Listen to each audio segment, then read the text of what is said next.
নামঘোষাৰে আজি ভাষণ আৰম্ভ কৰিলে মুখ্যমন্ত্ৰী ডক্টৰ হিমন্ত বিশ্ব শৰ্মাই। একেটা সময়তে মুখ্যমন্ত্ৰী ডক্টৰ হিমন্ত বিশ্ব শৰ্মাই সেই বটদ্ৰৱা প্ৰকল্পত কেন্দ্ৰীয় চৰকাৰে অসমৰ বাবে কেনেকুৱা ধৰণৰ দৃষ্টি দিছে আৰু অসম কেনেদৰে উন্নয়নৰ দিশত আগুৱাই গৈছে সেই সন্দৰ্ভত ভাষণ প্ৰদান কৰে।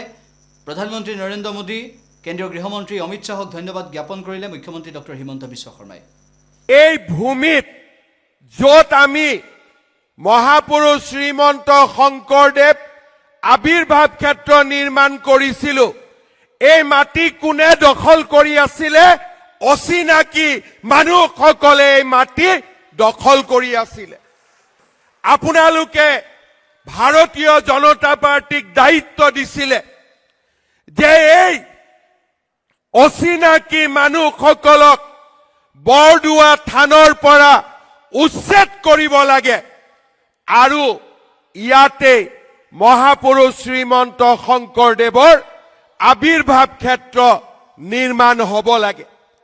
আজি আমি আপোনালোকক জনাবলৈ পাই আনন্দিত যে অকল অসমৰ ভিতৰতে নহয়, দেশৰ ভিতৰতে এখন অত্যন্ত আধ্যাত্মিক দৃষ্টিভংগীৰে নিৰ্মাণ কৰা আজি মহাপুৰুষ শ্ৰীমন্ত শংকৰদেৱ আবিৰ্ভাৱ ক্ষেত্ৰ কেন্দ্ৰীয় গৃহমন্ত্ৰী ডাঙৰীয়াৰ কৰ কমলৰে উদ্বোধন কৰা হ'ল।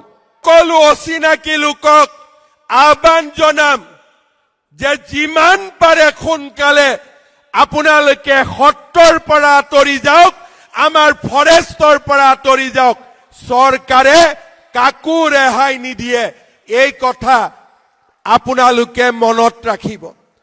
এতিয়া জাতি জাগিছে, জাতি জাগিব আৰু এই জাতিয়ে শংকৰ মাধৱৰ প্ৰেৰণাৰে এই জাতিক মহাশক্তিলৈ ৰূপান্তৰ কৰিব।